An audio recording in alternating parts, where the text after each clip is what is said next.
Hello and welcome to sunny Croatia. I know usually we're in Las Vegas, but today we're in sunny Croatia. So we are staying in Split, Croatia, which is a port town. It's very touristy, it's lovely. The town dates back to about the year 300, which is a little bit older than Las Vegas, right? And we are staying in an old part of the city. You can see this narrow alley behind me, and we're staying in this old building behind me. And we're going to take a look to see what's different about Croatia versus maybe the US. Come on, let's see.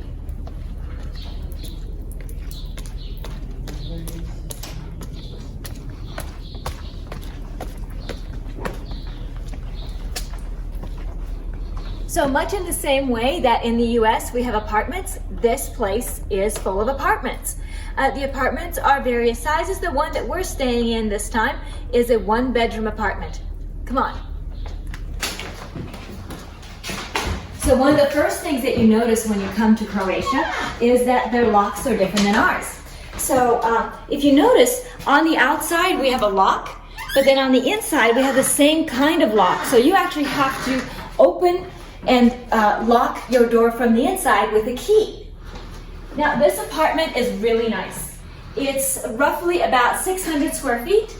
This is the living area. It's pretty spacious. You've got a sofa, there's a TV over there, coffee table.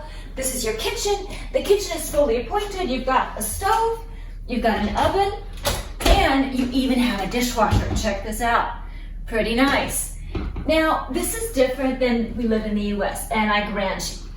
It's different in a lot of ways. One of the ways that it's different is they don't have central heat or central air. They have these units up here like you see. And you control it with a remote control like we do most things in life, right? And that will put out heat, it will put out cool air. We have window coverings on the inside. What they have here is they have shutters on the outside. And these shutters are louver shutters. You can open them, you can change the angle of them, but take a look at these windows. These are dual pane windows like we have, but take a look at how thick they are. And I don't know if you can see, but on the inside, the difference between the two pieces of glass, it's more than ½ an inch. So that actually provides quite a bit of insulation from both cold and noise. And this is super important because we are in an old part of the city, very touristy, so it's very noisy, but once you close the windows, it's actually pretty quiet. Behind us, down that alley that we just saw, there's actually a restaurant. So it's very helpful that the windows are well insulated to keep out some of that restaurant noise. They don't have a lot of cabinet space here. So you can see that they've got the shelves over here for the pots, and then they've got these drawers. So for example, they've got some pots in here. As you can see, they've got silverware down here, and of course the refrigerator. This is more like a dorm-sized refrigerator, which is fine. And because of the lack of storage, one of the places that they store pots is actually as decorations up here on the shelf. So it's just a different way of living. This apartment runs about $450, $500 a month, which for something that's about 600 square feet, depending on what part of the country you're in the US, it's probably very similar. It's not a whole lot different. Take a look at the floors real quick. The floors are the wood floors. These are not the vinyl floors that we have that are really popular in the US. These are actually wood. And I don't know if you noticed when we were coming up the stairs are also done in wood. This is something cool that I want you to see for a minute. Like I said, this is a small apartment. Take a look at these stairs. These stairs are set up so that you can step 1 foot at a time, and it actually designates which foot goes where, right? So I kind of like these. They're good space-saving stairs. They're not difficult to get up and down, but they're just very different, right, than the way we get up and down in the US. So let's go upstairs and take a look what we've got upstairs. Oops.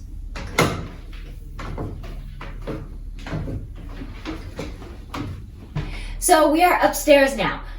What you'll notice is that it's very tight up here. It's actually so tight up here that you don't even have anywhere to store a vacuum cleaner. It's actually stored in the hallway up here. The bathroom, it's snug, but it's actually bigger than most bathrooms in Europe. Take a look at this. You've got the tub, And then you've got the hot water heater up here. Now this hot water heater is great. It does a great job, but this is an old building. I would say this building's probably maybe 200 years old. So it's been renovated several times. It probably hasn't been renovated in a little while. So the water pressure is a little questionable at times. You've got a washing machine here. Now in the US, we're very accustomed to having a washer and dryer and maybe even a laundry room. This is just a washer, and you dry your clothes by hanging them up. You don't have a yard here or anything like that, so you're going to be hanging up your clothes all over the house. The toilet is different than what we have. It's one of these wonderful European toilets where you push the little button for number 1 and the big button for number 2. It doesn't have a tank or anything like that, so it's a little bit different. I'm going to show you the water pressure because this is something that I kind of struggled with all week. Check this out. So this is it. As somebody with long hair, this leaves something to be desired, right? But that's okay. You'll also notice it doesn't have a shower enclosure. There's no shower curtain or anything like that, so it's kind of different than the way we live. Okay, and now let's take a look at the bedroom. Now the bedroom is actually a good sized room. It's surprisingly large for an apartment this small. What's interesting about the bedroom is it makes me feel tall. Check this out. I am so tall, right? Okay, so as I keep going this way, I get taller. So the windows, like I said, are very thick, and then these shutters, you can open them up and get some more air. They have the little levers so you can change the angle of the shutters. This upstairs unit also has a remote control for the heat and the air conditioner. Here's the unit, and here's the remote control for it.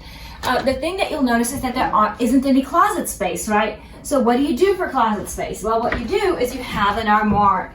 So imagine everything you own, clothes-wise, ladies, is going to go in here. So if it's not going in here, you don't have it. Not only that, but your sheets, your towels, all that, it's all going to be in here. So it does limit the amount that you have. This is where we dried our clothes when we did laundry, which is pretty typical. And here's the fun thing. This is not another room. This is not a closet. This is actually the door that goes out of the apartment again. So you can go out of the apartment this way and down the stairs, the same way we came up. Now I want to talk a little bit about Croatia. Croatia is magnificent. If you haven't been, I greatly encourage you to visit. And we're in Split today. Split is beautiful. It's a port town, very touristy, very young tourists here, which I think is interesting. So the tourists here that we've noticed are generally in their late teens, somewhere in their 20s, less in their 30s, less in their 40s, and even less after that.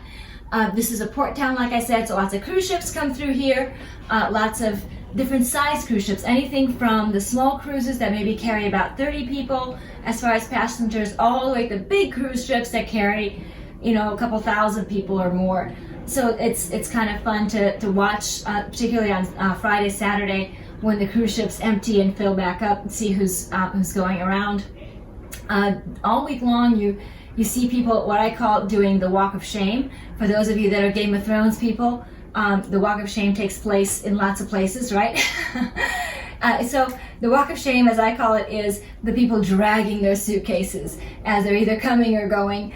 Generally, we're more embarrassed to have to leave because Croatia is a wonderful place to come spend time. They've got great food, the nicest people in the world, honestly. They're just the sweetest people, and it's not an act. They're just genuine people. They're very kind, very helpful. Croatia is beautiful, like I said. Split has been around since about the 300s or so. The Dionysian Palace dates back to the early 300s, and there are lots of ruins here, lots of things to see and do. It's on the Adriatic Sea. The sea is beautiful. The water is relatively warm. They have these beautiful blue lagoons, lots of little fish. It's a fantastic place to come spend time. So, give us some feedback. Tell us what you think about what you've seen. And tell us what you think this place would rent in your town. Because like I said, here it rents for about $450 to $500 a month. It's about 600 square feet. And depending on where you are in the US, that's probably about right too. Of course, this does not compare to places like San Francisco or New York City, but in most places in the US, that's probably in the ballpark, I think. So it'd be interesting to see what you think.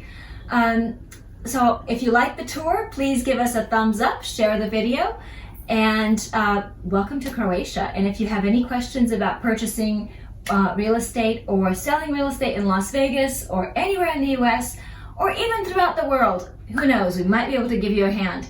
We'll see you on the next video. Bye.